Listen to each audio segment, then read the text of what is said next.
West Virginia is world famous for its whitewater.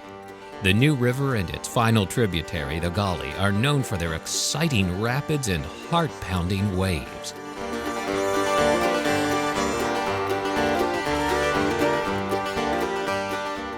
That world-famous reputation started with just a few men and women that came to the river as whitewater pioneers.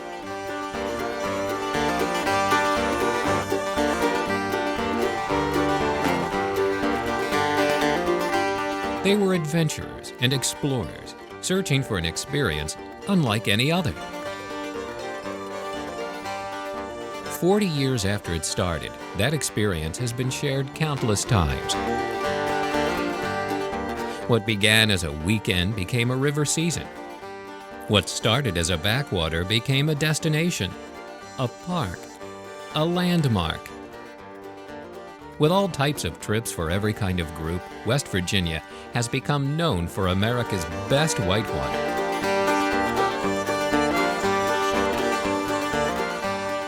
This story is about how it got there.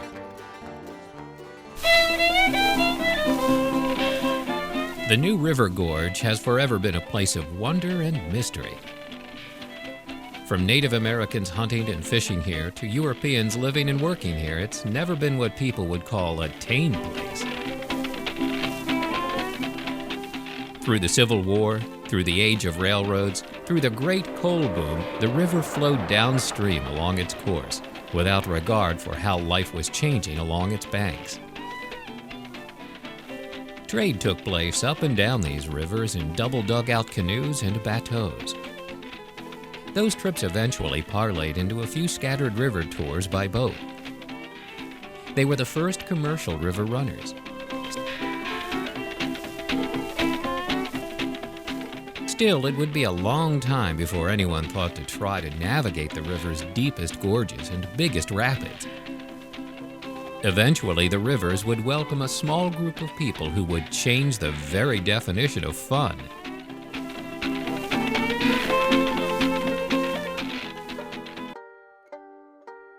West Virginia's modern rafting history started on the Gauley, the tougher of the two rivers. In 1961, Sayre and Gene Rodman, along with 4 others, made the river's first descent. The trip took 3 days. Sayre compared the first descent of the Gauley to a Himalayan expedition. Consider first seeing the tip of Mount Everest by moonlight on New Year's Eve, he said. The first Gauley run was about that good. Well, the first time we got on the Gauley, our reaction was, this river is in flood, this is ridiculous. That part of the river is now underwater. Full-size rafts that people would now use for a 6-man raft. Not like these rafts down the park on the river here going over their heads. That's not funny. A year and a half later, came back and ran the whole thing again. 1961. Yes, that's definitely 61. So we just ran it in this glorious 3 days. They were Air Force surplus rafts, and they were meant to be what you got out of the plane at the last minute after it crashed in the ocean and before it sank. My raft, for whatever reason, had a wonderful shape. It had big tubes, and it came to a point, and then it tapered back to the end. And mine had 2 inflatable seats, if you will, which made it more rigid. The other boats only had one cross seat, and so they had a lot more flex, and they weren't as rigid. So I like my boat best. And we got out of the boats to scout it. If the rapids sounded bad, there's sort of a rumble thump sound to a Class 6 rapids. It was just, ordinary stuff. You listened, and if it sounded really impressive, you stopped and looked at it. You just kind of listened to the depth of the roar of the rapids. Otherwise, you just sort of ran it. You just... Down the river, oh yeah. Down the river, oh yeah. Bob Morgan, who ran a canoe livery in Ohio, began taking rafts down the New River in the late 60s.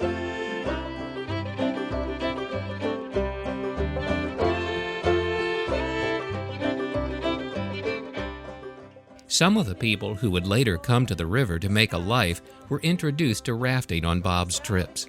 Her back on me, I was surely drowned. Down the river, oh yeah. Down the river, oh yeah. Down the river, oh yeah. Down the river, oh yeah.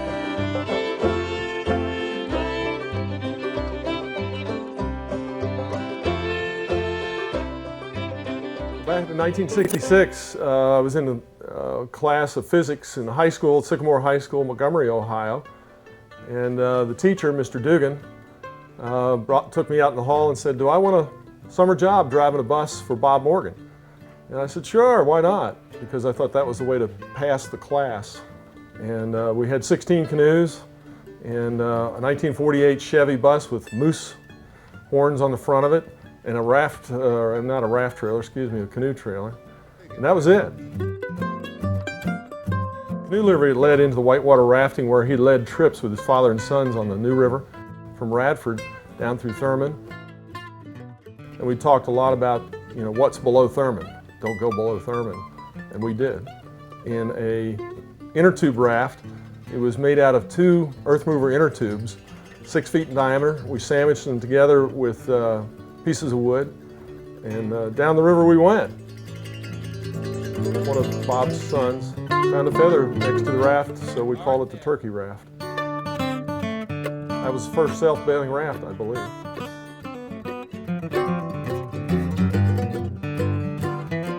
And had a great time until we got to Middle Kenny's and we flipped.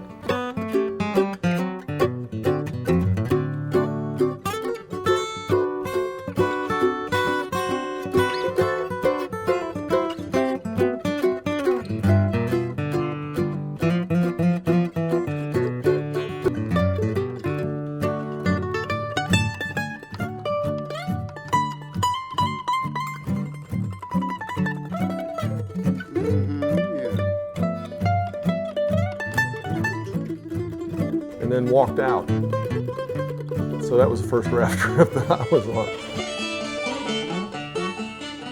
In the summer of 1968, a construction worker named John Dragan came to the New River from Pennsylvania. My brother John worked with Carl Kruger and Lance Martin for a company called Wilderness Voyagers in Pennsylvania. And the water got in his blood, and that's where he kind of like took us under his wing, and we'd go out and paddle with him on weekends, and we learned to C1, and we did the yacht, and he kind of grew out of the yacht and was looking for a place to run his own operation, realizing that there wasn't room for him there. In his travels, he'd been to West Virginia before, and he'd run the New with Sweet and Bickham and some of those guys. And one weekend he suggested we come down here and run the New and see what it was like, and we did. So we loaded up in his pickup truck and came down, and we paddled from Prince to what's referred to today as Stonecliff. We didn't know it at the time. We knew that it was always Stonecliff, but we didn't know that that was a takeout. And then we walked from there down to Pugh's grocery store and picked up our truck because we weren't really sure we were supposed to be on the river, and that's how it all started, on a weekend outing. So we would come down here and just paddle the river. I mean, it was just to get away for the weekends. I know this doesn't sound like a lot to you, but we'd have 15 or 20 people, in pickup trucks, camping out, paddling boats, paddling rafts. And that's how it all started.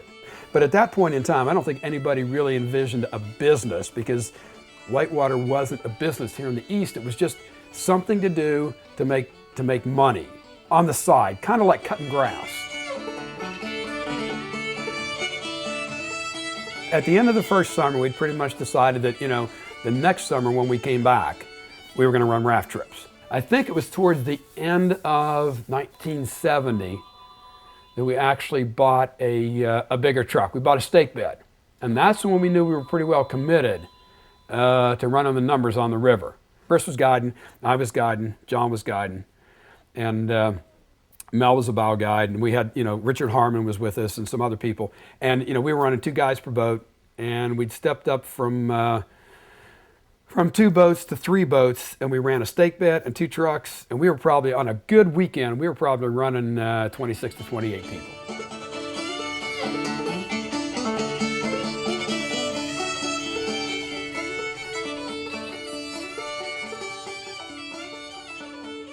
With the creation of Wild Water Unlimited, John Dragon, along with brothers Tom and Chris, started the first commercial rafting company in West Virginia on the New River. An industry was born.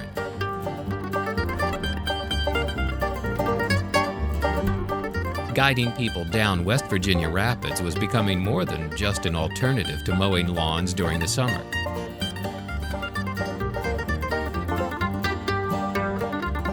The guides that started out in the beginning were an assortment of adrenaline junkies, free spirits, and wingnuts.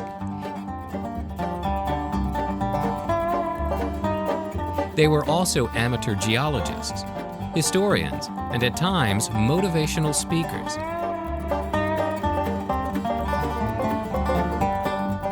The guides' personalities and attitudes made rafting more of a lifestyle than a job.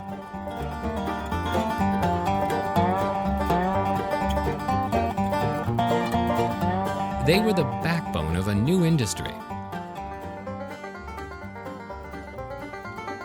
As for the guests, it was a different kind of person that volunteered to go down the river. Those first crews were paddling into uncharted territory, making up the rules for every trip as they went.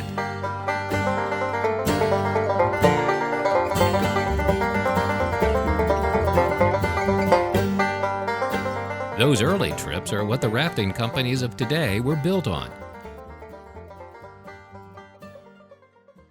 My very first guide was Woodtick. I rode the river with a gentleman called Catfish. There was a gentleman called Fuzzy, who was actually a truant officer. And each one's been its own experience, and each one you learn a little more because everybody has their own little story about where they've been and how they got there. And it's been a lot of fun, I have to admit. There were a lot of other people from this area who worked on the river who made this industry what it is today.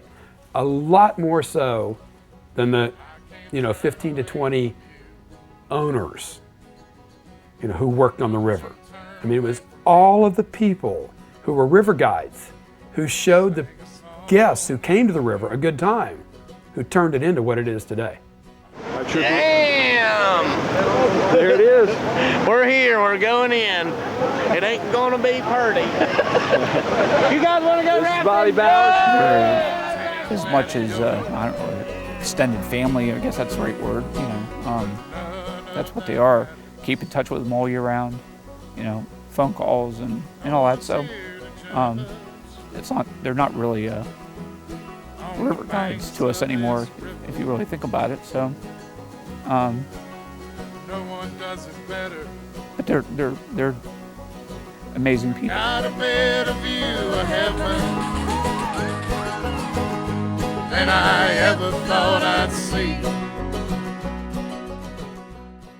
They have to love to be with people, They have to have that love, and it's sort of in their nature to be that way and to talk. And they have to be outgoing type of persons, but they also have to be a person who can deal with technicalities and deal with different situations. That takes experience. It just doesn't come within a year or two. It takes several years, but it's a very unique person. Very unique person, because you're in charge. You're responsible for those people, not only to be safe, but to have a great time. They were funny as hell, and they had the worst damn jokes and the worst stories I've ever heard. Much of which was probably a lot of baloney, some of which was truth, and I'm not sure which was which. But there's everything from the old hippies to the ex-military to a number of different groups there, but again, most of them are just people who enjoy being around people.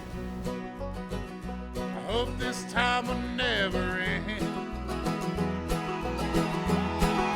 We always made the best of all the time we were given. There's no need. Squirrel's been great. Teasing him, Bill called him on a New Year's Day after Ohio State won instead of West Virginia. And I've taken them for, the last 15 years. And I've watched their family grow up, and their girls were young girls when I first started taking them. Now they've got babies. They're married with kids, and in the next couple of years, I'm going to be taking their children's children. Got a better view of heaven than I ever thought. As whitewater gained popularity, it became more and more important in a state that treasured tourism. A huge amount of attention was drawn to the river when in 1976 the new River Gorge Bridge was opened. The political will necessary to build such a project was reaching out to the river runners below it.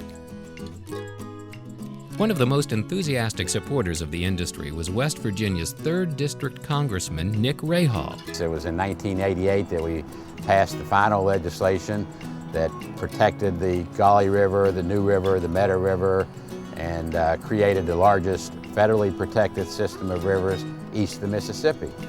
And, to bring people that have never been on the river before, never been to southern West Virginia before, to bring them down and experience the uniqueness of what we have to offer is a real thrill. And believe you me, they have come back and or they want to come back.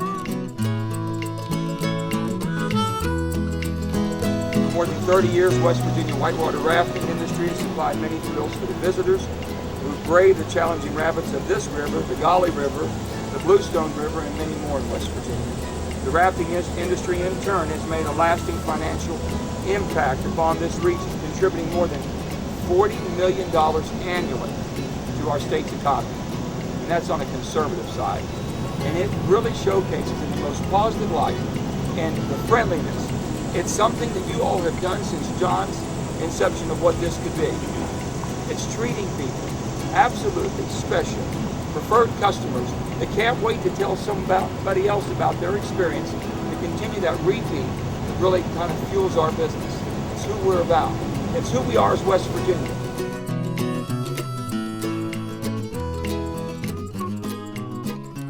Truly, when you visit areas such as the Gauley and New Rivers, you're connecting with God. And to experience life on the river is to feed the soul. Got a better view of heaven than I ever thought I'd see. I can't turn away from you. Well, I see those people have a fantastic time, and last year they said it was like a symphony. You know, you running down the river is like a symphony. You know, that's just the motion and all those people and the teamwork. It's just that gets me enthusiastic. After 35 years, it's just awesome to hear that. I don't know, it's beautiful. I've always liked the outdoors, and there's a thrill to it. It's exciting. I hate heights. My knees shake on top of a bridge. I'll fly, but I don't love it. But there's something about running a river. I mean, I love the whitewater. I really like, big waves and giant holes and hydraulics and all that good stuff. But honestly, the reason I run rivers are because of the people. I love meeting new people. I'm kind of talkative. I love to have conversations and hear other people's ideas and share my ideas. And truthfully, I think it's just a great way to experience life with a lot of different folks. I think that's the reason I really run whitewater. They all know that the first weekend in May, that if they want to find Mickey, they got to go to West Virginia, because that's where I'm going to be. I mean, not only the 27 years makes it a tradition, it's just that I myself, I have to be here. And in addition to enjoying the water, you also got to enjoy the opportunity that the river that being a river guide gives you when it comes to meeting people from all over the United States and all over the world. And I've just met so many great people because of the river. Now a new generation of rafters is taking up the paddles of the past. Though so much has changed, the river life still calls to those who seek adventure and reflection. Through it all, the only things that remain unchanged are the rivers themselves.